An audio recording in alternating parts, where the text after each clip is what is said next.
El Instituto Oncológico Sanit se creó con el objetivo de proporcionar a los pacientes un diagnóstico y un tratamiento de cáncer de alta calidad científica y humana.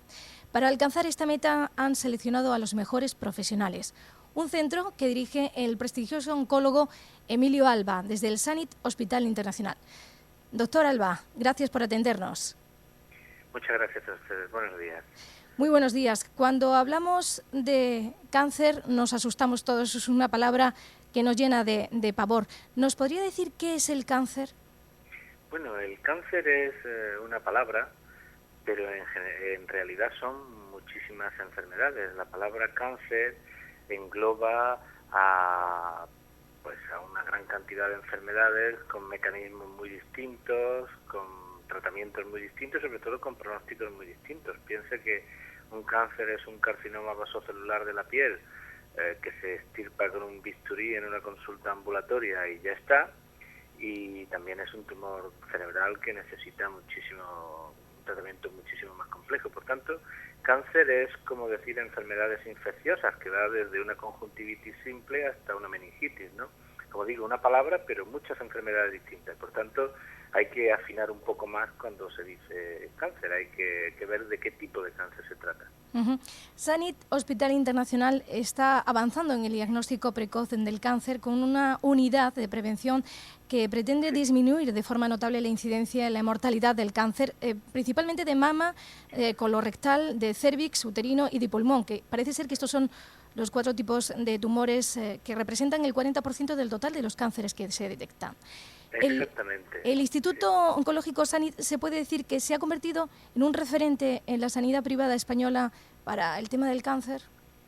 Bueno, no sé si un referente, pero la verdad es que intentamos, es novedoso en el sentido de que lo que nosotros intentamos es poner en marcha, se ha puesto en marcha ya una unidad para prevenir, ¿no? Esto, como bien ha dicho, estos cánceres son aproximadamente el 40% de los tumores que se detectan hoy día, y hay algunos medios de diagnóstico precoz, ¿no? Con la mamografía digital y la resonancia en el caso del cáncer de mama, la exploración ginecológica en el caso del cáncer de cérvix, la colonoscopia a partir de los 50 años en el caso de pólipos para prevenir el cáncer colorectal, y el escáner de baja radiación y alta resolución, el escáner de tórax, ¿no? Para pacientes de más de 55 años y muy fumadores, ¿no? Entonces, lo que intentamos en realidad es encontrar estadios muy precoces, o sea, momentos en el que el tumor es muy pequeño y verdaderamente podamos curarlo con mucha más eficacia, con muchas más garantías de éxito, ¿no? En eso estamos. Doctor Alba, desde que nos diagnostican que tenemos un tumor hasta que después de hacer ese diagnóstico se puede decir que es benigno, ¿todos los tumores benignos pueden poner en serio riesgo la vida de las personas o depende? No, la mayoría de los tumores benignos no, la mayoría de los tumores benignos no evolucionan nunca a tumor maligno. Lo que pasa es que sí que hay circunstancias o situaciones en las que hay una predisposición a desarrollar un tumor, pero los tumores benignos per se no suelen evolucionar a tumores malignos. ¿Y qué es lo que determina el ritmo del crecimiento de las células cancerosas? Uy, eso es muy complicado. Es una ¿No? pregunta muy complicada de responder porque depende de los tipos de tumores, pero es una cuestión muy técnica y muy difícil de contestar, ¿no? Depende mucho del tipo de tumor del que se trata. ¿Por qué tenemos cáncer? ¿Cómo se desarrolla el cáncer? Pues tenemos cáncer fundamentalmente porque envejecemos. Esta es la causa principal, ¿no? Porque el cáncer se relaciona con la edad. Las células se dividen y cuando se dividen las células hay unos errores que normalmente se reparan, pero conforme hay muchas divisiones a lo largo de la vida, llega un momento que una de ellas no se repara, ¿no? Entonces, en esas circunstancias, pues se pone en marcha el proceso tumoral. Es como si fallara el control de calidad en la división celular, ¿no? Ese es el mecanismo fundamental, ¿verdad? Pero luego hay una serie de factores fundamentalmente ambientales que son los que se relacionan con el tumor. Fundamentalmente piense que fumar, ¿no? El hábito de fumar ocasiona 1/3 de todos los tumores conocidos. Y luego probablemente el segundo factor más importante después del tabaco es el sobrepeso. Tabaco y sobrepeso, dos riesgos de que podamos padecer cáncer. Bueno, eso nos lo dicen los médicos, pero a la hora de la verdad es que no prevenimos, ¿no? Muchas veces no somos conscientes de que podemos padecer la enfermedad. Pues bueno, nos cuesta, ¿eh? No es fácil. Pero tengan en cuenta que el tabaco, fíjese, si se sabe desde hace 50 años casi prácticamente que da cáncer, ¿no? Y lo polémicas que son las leyes, incluso esta última ley antitabaco del Ministerio, fíjese qué polémica, ¿no? Y con el sobrepeso pues vamos a peor, ¿no? Cada vez hay más sobrepeso, eso está claro. Y bueno, si controláramos el peso y no fumáramos, pues la verdad que disminuiría mucho la incidencia de cáncer. No es que desapareciera, porque no iba a desaparecer, hay otras causas, ¿no? Pero disminuiría bastante. Le voy a dar los datos del programa Globocan 2002 de la Agencia Internacional del Cáncer. Nos dicen que en el caso de la población española, la incidencia global prevista de cáncer en el año 2015 será de más de 222.000 personas. ¿No es una cifra muy alta? Bueno, es lo que hay, ¿eh? Es así. Piense que es muy frecuente, prácticamente casi 1 de cada 2 hombres y 1 de cada 3 mujeres va a desarrollar un cáncer a lo largo de su vida. Esa cifra es así, es alta pero es real. ¿Y cómo podemos derrotar el cáncer? Es complicado. Complicado. De entrada, prevenirlo, ¿no? De entrada, la gente debiera dejar de fumar y intentar mantener un peso ideal. Y luego, pues, programas de diagnóstico precoz. Y cuando esto no funciona, pues, un buen tratamiento, ¿no? Es complicado, es complejo. Hay que atacar la enfermedad a varios niveles. De todas maneras, doctor Alba, usted nos decía que la edad es un factor de riesgo, pero hay niños que también padecen cáncer. Sí. Y en ese caso, pues uno se pregunta por qué. Pues mire, es verdad, los niños tienen cáncer y es muy evidente porque tiene mucho impacto social, pero el cáncer en los niños en realidad es raro, no es frecuente, es muy infrecuente. El cáncer está íntimamente relacionado con la edad. Una persona de 70 años tiene más riesgo de tener un cáncer que una persona de 60, y una persona de 60 más riesgo que una persona de 50, ¿no? Los niños, ¿por qué tienen cáncer? Fundamentalmente por 2 motivos. Muchos de los niños es por trastornos genéticos.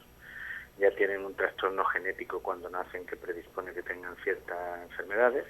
Y la segunda gran causa de tumores en los niños probablemente son las infecciones por virus. O hereditario o, como usted bien nos decía, infecciones, ¿no? Exactamente, en los niños pequeños sí. El doctor Alba, ¿pero cuál es el papel de las células madre en el desarrollo del cáncer? ¿Existe una vinculación? Pues el papel de las células madre es una teoría que hay actualmente muy en boga acerca de por qué se produce el cáncer, ¿no?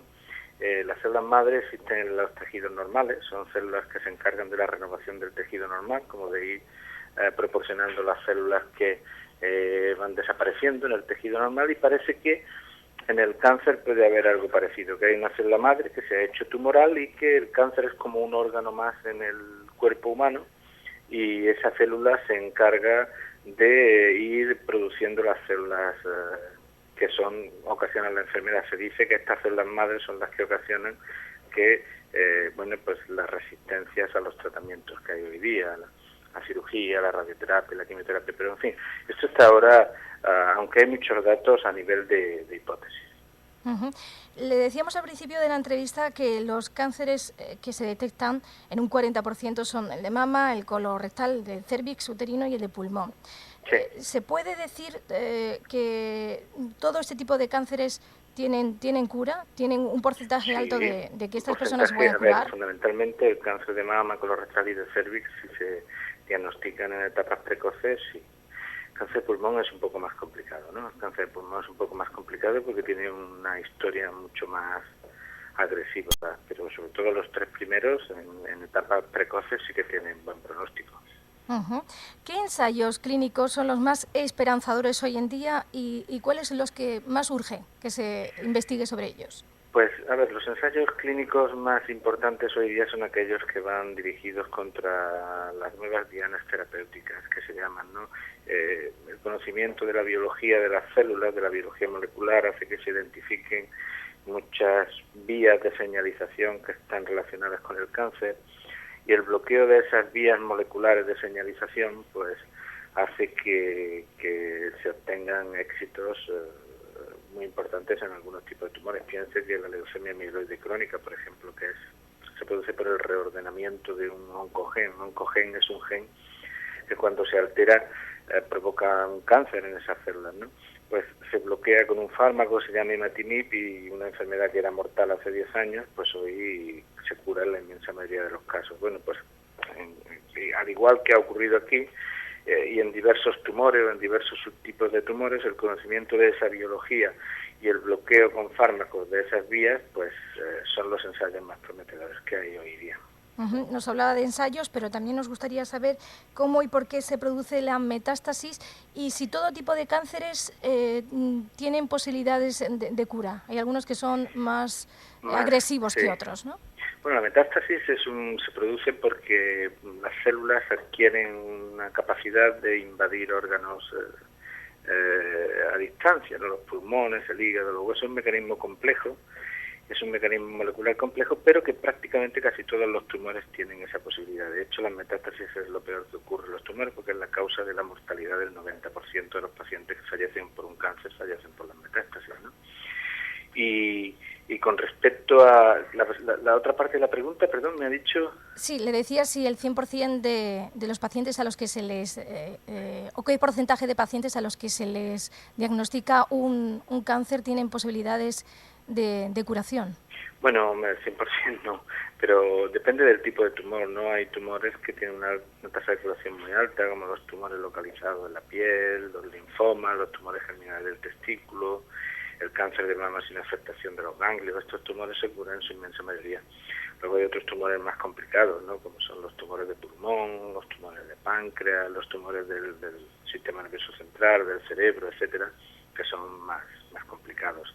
El pronóstico, como digo, el cáncer son muchas enfermedades distintas y hay de todos los pronósticos. Doctor Alba, cuando a una persona le detectan un cáncer, ¿cómo lo puede llevar psicológicamente?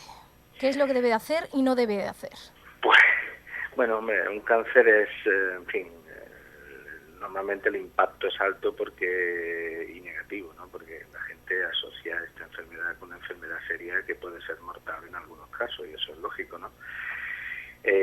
Siendo esto así, hoy cada día, pues, en fin, la probabilidad de curación es más alta, y cuando no es posible, la probabilidad de prolongar la supervivencia también. Entonces, lo que hay que hacer es tener una actitud positiva en lo posible, de colaborar con el tratamiento, ¿no? En el sentido de intentar tener una actitud de lucha contra la enfermedad. Esto es posible en la inmensa mayoría de la gente, ¿eh? La gente lo afronta después del impacto inicial, en fin, con cierta eficacia, pero si no es posible, pues bueno, hay que tener a veces el concurso y la ayuda de los psicooncólogos, que son psicólogos clínicos que, bueno, especializados en el tratamiento de pacientes con cáncer. ¿Qué porcentaje, si se detecta a tiempo, es sinónimo de cura? No claro, estamos generalizando, usted me está diciendo. Sí, es que son muchas cosas distintas, es muy difícil. Por ejemplo, un tumor cerebral, por muy a tiempo que se diagnostique, es complicado curarlo a veces, ¿no? Mientras que un tumor de mama, un carcinoma in situ, pues se cura al 100%. Por eso digo que no se puede generalizar con la palabra porque engloba muchas enfermedades distintas. Desde el Instituto Oncológico Sanit, ustedes también realizan como profesionales una labor importante de investigación y de docencia. ¿Cuáles son los logros que se puede decir que hasta el momento ha conseguido el Instituto Oncológico Sanit, líder en la atención médica privada? Bueno, llevamos una andadura de unos meses, ¿no? Es complicado. Tenemos proyectos, ahora mismo estamos en fase de proyectos en muchas cosas. Fundamentalmente tenemos el proyecto de desarrollar ensayos clínicos con nuevos fármacos, estos fármacos que me he referido anteriormente, derivados del conocimiento de la biología molecular, ¿no? Este es el proyecto que tenemos más a corto plazo. Pues, doctor Alba, Emilio Alba, director del Instituto Oncológico del Sanit, muchísimas gracias por lo que nos ha contado. Muchas gracias a ustedes. Hasta pronto. Buenos días.